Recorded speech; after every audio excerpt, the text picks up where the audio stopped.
Fifth problem. A vessel is in the form of an inverted cone. Inverted cone. Its height is 8 cm and the radius of its top, which is open, is 5 cm. It is filled with water up to the brim. When lead shards, each of which is a sphere of radius 0.5 cm, are dropped into the vessel, 1/4 of the water flows out. Find the number of lead shards dropped in the vessel. So మన problem understand చేసుకున్నట్లయితే, a vessel is in the form of and inverted cone. Cone షేప్లో ఉందంట ఆ విజెల్. Its height is 8 centimetre. అంటే ఈ cone యొక్క height 8 centimetres ఇచ్చాడు. And the radius of its top which is open is 5 centimetre. ఈ కోన్ యొక్క రేడియస్ వచ్చేసి 5 సెంటీమీటర్స్ ఇచ్చాడనమాట.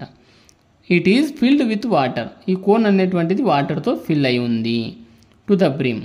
వెన్ లెడ్ షార్ట్స్ ఇచ్చాడంట. Each of which is a sphere of radius. అంటే ఆ లెడ్ షార్ట్స్ యొక్క షేపు స్పియర్ షేప్లో ఉందంట. ఈ లెడ్ షార్ట్స్ యొక్క రేడియస్ వచ్చి 0.5 సెంటీమీటర్స్ అని ఇచ్చాడు. Are dropped into the vessel. ఆ విజిల్లో ఒక్కొక్కటి వేస్తూ వచ్చారంట. 1/4 of the water flows out. అవి వేయడం వలన 1/4 వాటర్ బయటికి వచ్చేస్తుందంట. Next, find the number of lead shots dropped in the vessel. అంటే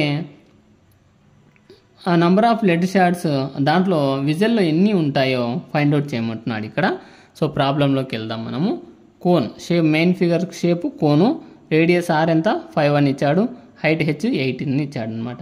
సో ఆరు హెచ్ తెలిస్తే వాల్యూమ్ ఈజీగా ఫైండ్ అవుట్ చేయొచ్చు. Volume of cone is equal to 1/3 πr² H. So 1/3 into pi అలాగే పెట్టాను. ఆర్ వాల్యూ 5 కదా, 5 ఇంటూ 5 ఇంటూ హెచ్ వాల్యూ 8. ఇప్పుడు దీన్ని 5 5 25, 25 8 200 π/3గా రాసుకున్నాను సెంటీమీటర్ క్యూబ్. ఇది కోన్ మెయిన్ ఫిగర్ గురించి, కోన్ గురించి. దాని లోపల ఉండే షేప్స్ ఏంటివి? Spear shape. స్పియర్ గురించి రాసుకోవాలి. స్పియర్ రేడియస్ ఎంత? 0.5 సెంటీమీటర్, అంటే 1/2 సెంటీమీటర్ అనమాట. అంతే కదా. వాల్యూమ్ ఆఫ్ స్పియర్, స్పియర్ యొక్క రేడియస్ ఒకటి తెలిస్తే మనం ఏదైనా సాల్వింగ్ చేయొచ్చు. Volume of sphere is equal to 4/3 πr³ 4/3 into π into r³ 1/2 into 1/2 into 1/2. So 4π by, ఎందుకు 4 1 జా 4 1 జా 4 1 జా అంతా కూడా 1లే కాబట్టి అదే ఉంటుంది. 4π 3 2 జా 6 6 2 జా 12 12 2 జా 24 4 1 జా 4 6 జా π/6 అవుతుంది. π/6 centimetre cube. Next, volume of water flows out. Water ఎంత ఫ్లో అవుతుంది అన్నాడు? 1/4 of the volume of cone. అంటే కోన్లో 1/4 పార్ట్ బయటికి వెళ్ళిపోతుందండి. సో ఆ ఫార్ములా అప్లై చేస్తే 1/4 ఇంటూ వాల్యూమ్ ఆఫ్ కోన్ ఎంత? 200 π/3 200 π/3 4 1 జా 4 50 జా 50 π/3 ఉంటుంది. ఇది బయటకు వచ్చినటువంటి part. Number of lead shots, ఎన్ని లెడ్ షార్ట్స్ దాంట్లో ఉన్నాయని ఫైండ్ అవుట్ చేయాలంటే 1/4 volume of the cone by volume of sphere. అంతే కదా. సో 50 π/3 బై కాబట్టి ఇదేమవుతుంది? π/6 అవుతుంది. బైలో రెసిప్రోకల్ కాబట్టి 6/π అవుతుంది. π బోత్ రిమూవ్, 3 1 జా 3 2 జా 6. అంతే కదా. 50 ఇంటూ 2 ఉంటుంది. 50 2s 100. అండ్ ఎన్ని లెడ్ షార్ట్స్ ఉన్నాయంటే టోటల్ 100 లెడ్ షార్ట్స్ ఉన్నాయన్నమాట. Sixth problem. A solid iron pole consist of a cylinder of height 220 cm and base diameter 24 cm, which is surmounted by another cylinder of height 60 cm and radius 8 cm. Find the mass of the pole given that 1 centimeter cubed of iron has approximately 8 grams mass. Use pi 3.14. So ఇది ఇచ్చినటువంటి problem. ఈ ప్రాబ్లంకు మనం figure draw చేసుకున్నట్లయితే, a solid iron pole, solid iron pole, గట్టిగా ఉండేటువంటి iron pole ఇచ్చాడు. Consist of a cylinder షేప్లో ఉందంట.